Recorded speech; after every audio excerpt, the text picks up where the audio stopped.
আমি নেতৃত্ব দিচ্ছি, বাট আমি আপনাদের দিয়ে নেতা, আমাদের দিয়ে আপনারা না, আপনাদের দিয়ে আমরা। আমরা যারা এটা ভুলে যাই তখন আমরা অমানুষ হয়ে যাই।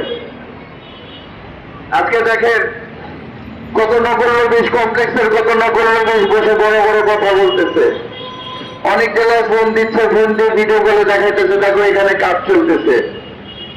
আমি বলতে চাই ও কি মানুষের বাচ্চা? ওকে কি ওদের কি মানুষ জন্ম দিতে? যেখানে নিজেদের জাতি অস্তিত্ব বিলীনের পর্যায়ে। আমাদের চেষ্টা তো আমাদের করতে হবে, পাই না পাই আল্লাহ হাতে। তোরা আমাদের সাথে চেষ্টাও করবি না, বাধাও দিবি, আবার তোরা দাবি করিস তোরা নেতা। তোরা কিসের নেতা? এটার উত্তর আপনারা দিবেন, আমরা দিব না। আমরা কাজ করতে আসছি, আমরা কাজ করে যাব। এখন পর্যন্ত আমরা কারো বিরুদ্ধে কোন ধরনের প্রশাসনিক, সাংগঠনিক কিংবা ব্যক্তিগত কোন উদ্যোগ নিই নাই, কোন বাধা প্রদান তাদের করি নাই। তাদের খালি এতটুকু বলে দিছি, তোমাদের কাছে যত জাদু আছে তোমাদের বস্তায় তোমরা দেখাও, আমাদের বস্তার মুখটা বন্ধ রাখলাম। কারণ এই জাদু উচ্চল দেখাবে এই নকল জাতি।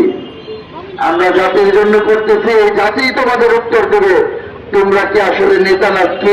বিভিন্ন নেতাদের বিভিন্ন কিছু কালো ফাইল, তারা সাধু স্বাস্থ্য সবার মাঝে ফাইল নিয়ে আমি জেলায় জেলায় অফিসে অফিসে দৌড়াও রয়েছি একা একা। একা একা যখন হাঁটতাম, অনেক জেলায় নির্দেশ ছিল যে রুমাল গেছে ওরে ধরে হাত পা ভেঙে দাও, না হলে হাতে কিছু টাকা দিয়ে বলে যে দলিল করতে আসছে ওকে অ্যারেস্ট করে দাও। এরকম একটা হামলার শিকার হয়েছিলাম আমি কিশোরগঞ্জ অফিসে, আপনারা উপস্থিত আছে। এরকম একটা হামলার শিকার হয়েছিলাম আমি। ওদিনকে আমি জিত করে বলছিলাম ওই নেতাকে যে আমি হাত পা ব্যাংকে জমা দিয়ে আসি নাই, লাগলে এই জায়গায় অফিসের মাটি ভেতরে গাড়া দেবো, আমার কাজ আমি করে যাবো। ওদিনকে আমি রাতের বেলা 9:30 না 10:30 পর্যন্ত জানি সবগুলো অফিস আমি ভিজিট করছিলাম। ওদিনকে সবগুলো অফিস ভিজিট করছিলাম। ঢাকার আমার যে ভাই বোনটা ছিল তারা কাঁদতেছিল ফোন করে যে ভাই আপনি ফিরত আছেন, আপনার হয়তো অনেক বিপদ। আমি বলছি না, আমি আজকে চলে গেলে হবে না, আমার কাজ করতে হবে। তো আমি চাই আপনারা সবাই প্রতিবাদী হয়ে ওঠেন অন্যায়ের বিরুদ্ধে।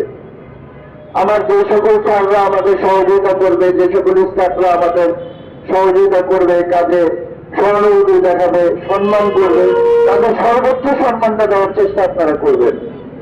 যে ভালো তার সাথে সর্বোচ্চ ভালোটা দেখাবেন। আর যে আপনার আমার ভালো চায় না, যে খারাপ, তাকে বুঝিয়ে দিবেন সর্বোচ্চ খারাপ কতটুকু হওয়া যায়। এই দুনিয়া নরম মানুষের জন্য না, এই দুনিয়ার মানুষ সম্মানটা অনেক পরে বুঝে, হারায় বুঝে। তো আমরা চাই আমাদের ইনশাআল্লাহ আল্লাহ পাক আছেন, আমাদের নেতৃবৃন্দ, আমরা কাজ করছি। অবশ্যই আমরা আশা করছি খুব অল্প সময়ের মধ্যে আমাদের কাঙ্ক্ষিত যে চাওয়া ওটা নিয়ে আমরা যেন ঘরে ফিরতে পারি।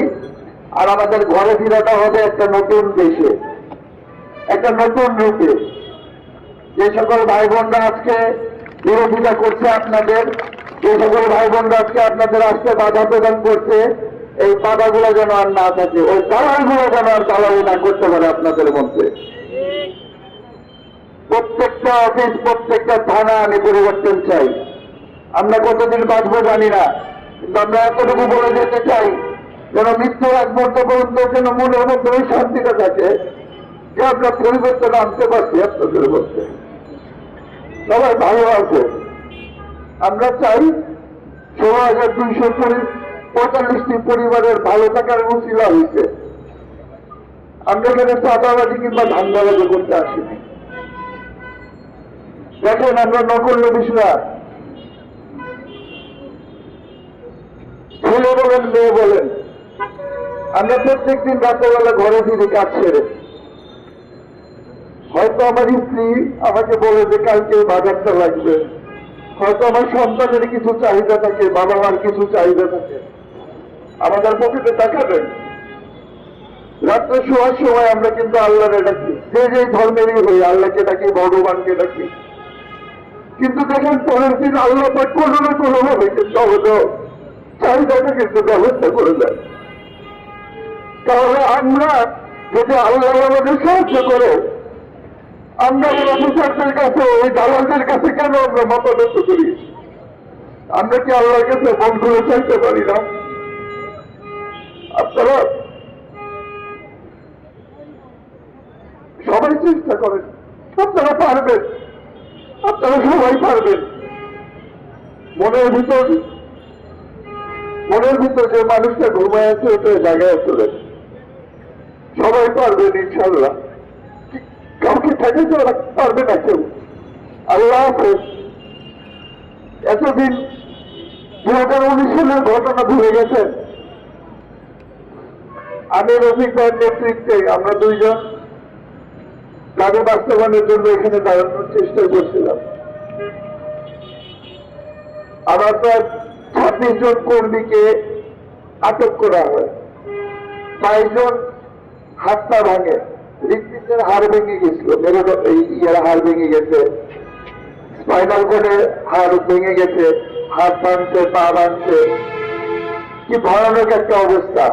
রাস্তার ওপার থেকে আমাকে অ্যারেস্ট করে নিয়ে যায়, আবার দিয়ে যায়।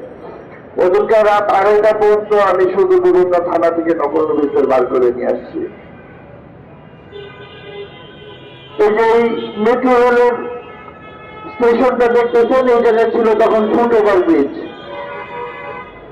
তৎকালীন আইডিয়াল খান আব্দুল মান্নানের ভাইগনা শাহিদ, সে এসে আমার বন্ধু মাসুদকে গাড়িটা নিয়ে যায় উপরে, নিয়ে গিয়ে একটা ব্যাগ দেখায়, যে দেখো ব্যাগ ভর্তি টাকা, এখানে দিয়ে যাচ্ছে কোনো সমস্যা।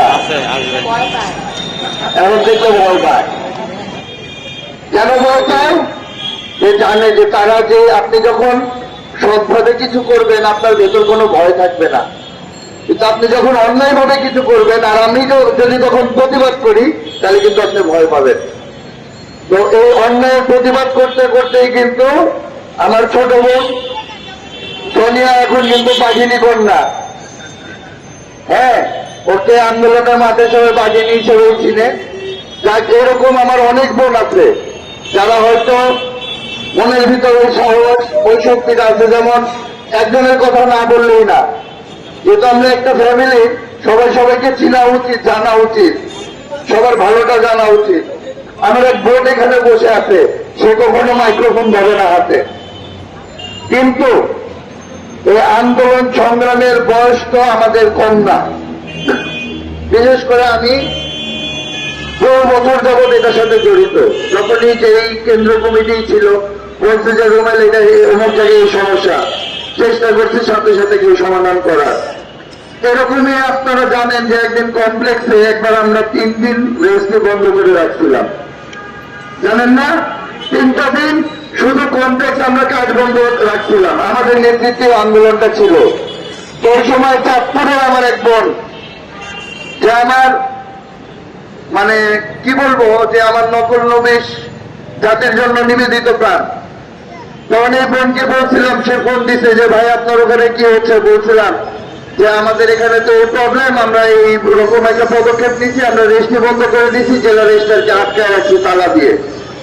সাথে সাথে তাদের নেতৃত্বে চাঁদপুর জেলা, তারা জেলা রেজিস্ট্রারকে তালা দিয়ে আটকায় ফেলছিল সাথে সাথে। যা তাদের যেতে যতটুকু সময় লাগছে, চাঁদপুর জেলা সদরের নকল নোটিশ নিয়ে তারা ওই কর্মকাণ্ড করছে। ইভেন এই আন্দোলন আমি তাকে একটাবার ফোন দিই নাই, সেখানে আমাকে বলছে যে 20 তারিখ কখন আসবেন? হ্যাঁ, বলছি যে 20 তারিখ সকালবেলা আমি মাঠে থাকবো। এখন পর্যন্ত তার অফিসে, সে একটা সাব অফিসের প্রতিনিধি, এখন পর্যন্ত তার অফিসে কোনো ধরনের কোনো কর্মকাণ্ড হয় নাই। ওই বোন হচ্ছে স্বপ্না আক্তার, ওই যে হলুদ ড্রেস করা, মুখ থেকে বসে রয়েছে, হ্যাঁ, সে কখনো কোনো কথা বলতে চায় না, কিন্তু কোনো ধরনের সমস্যা হয়েছে তাকে আমি আগে পাইছি,